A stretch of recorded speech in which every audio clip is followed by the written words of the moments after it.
सर्वेभ्यः नमो नमः। अहं वैशाली।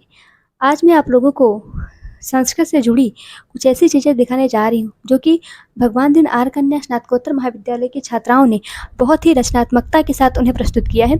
तो आइए देखते हैं। सबसे पहले उन्होंने देखिए किस तरह से संस्कृत में दिनों के नाम लिखे हैं। तो यहाँ पर एक पक्षी का डिज़ाइन दिया हुआ है और उसके पंखों पे दिनों के नाम लिखे हुए हैं। भानुवासरः, इंदुवासरः, भौमवासरः, सौम्यवासरः, बृहस्पतिवासरः, भृगुवासरः, स्थिरवासरः। इस तरीके से ऋचा यादव ने इसको बनाया है, बहुत ही सुंदर।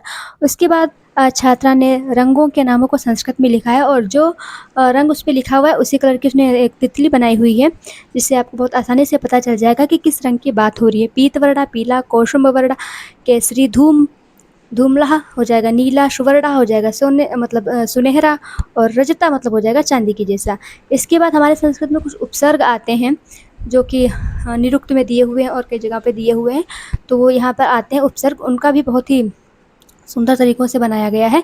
और इसके बाद दिखाया गया है कि उसको क्या बोलते हैं, शिष्टाचार यहाँ पे दर्शाया गया है कि सुप्रभात को संस्कृत में क्या बोलते हैं, नमस्कार को क्या बोलते हैं, शुभ रात्रि को।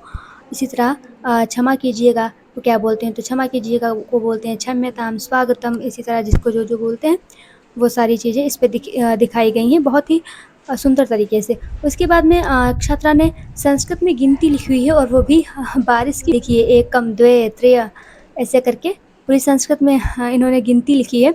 बहुत ही सुंदर तरीके से इसको भी दिखाया गया है। इसका नाम है मुस्कान, बहुत ही अच्छा। और उसके बाद समास के बारे में छात्राओं ने बनाया है बहुत ही सुंदर तरीके से। ये हेम कमल लड़की है स्नातकोत्तर की, इसने बनाया है समास को। इसमें दिखाया गया है कि कितने समास होते हैं। समासः पंचधा भवति लिखा हुआ है, फिर हर एक समास का नाम दिया हुआ है और उसके नीचे परिभाषा लिखी हुई है और उसका एक उदाहरण लिखा हुआ है। विशेष संज्ञा विनिर्मुक्ता केवल समास का लक्षण होता है और उसका उदाहरण होता है भूतपूर्व। तो ये सारी चीज़ें लिखी हुई हैं तत्पुरुष समास की, अव्ययीभाव समास की, इतिहरि उसका उदाहरण होता है अव्ययीभाव समास का। ये सारी चीज़ें बहुब्रीहि समास की। देखिए अन्य पद जिसमें प्रधान होता है उसको बहुब्रीहि कहते हैं। तो सारी परिभाषाएं एक बादल में के नीचे ढकी हुई हैं, आप देख सकते हैं बहुत ही सुंदर तरीके से। और उसके बाद में आ जाता है हमारा स्वर या अच संधि। संधियाँ भी संस्कृत में होती हैं, तो इसको बनाया है महक ने। तो इसमें स्वर या संधियों के बारे में दिखाया गया है।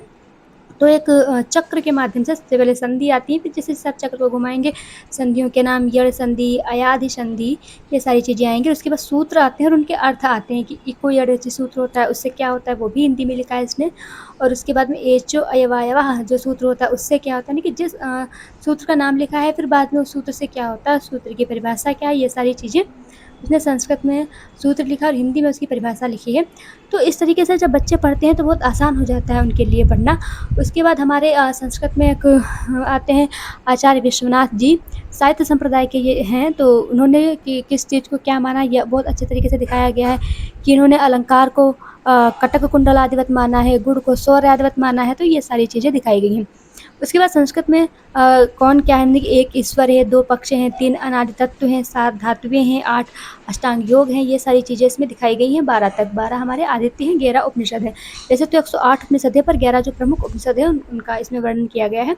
उसके बाद हमारे सप्त ककार आते हैं जो कि छात्रा ने बनाया है। सप्त ककार में किम कुत्र कथा ये सारी चीज़ें आती हैं। तो इसको मतलब जो प्रश्नवाचक होते हैं हमारे उनको बोलते हैं किम कुत्र कति कथा कुता कथम किमर्थम ऐसे करके। तो वो सारी चीज़ें इसमें दिखाई गई हैं बहुत ही सुंदर तरीके से। और इसके बाद में हमारा आ जाता है, ये देखिए यहाँ पे ज्योतिष शास्त्र से रिलेटेड है कि 12 हमारे ज्योतिर्लिंग होते हैं, 1 हमारा सूर्य होता है, 2 और ऐसे करके 5 पांडव थे, 6 ऋतुएँ थी, ये सारी चीज़ें। फिर वही सप्तककार भी इसको हम बोल सकते हैं, इसमें भी आता है वो सारी चीज़ें क्वेश्चन मार्क में जो आप यूज़ करते हैं। तो इसने तो क्वेश्चन मार्क पर ही लिख दिया, तो इसको भी हम काफ़ी सुंदर मानते हैं, बहुत ही अच्छा इसने बनाया है। तो इसी तरीके से हमारे विद्यार्थियों ने अपना समय देकर इतनी अच्छी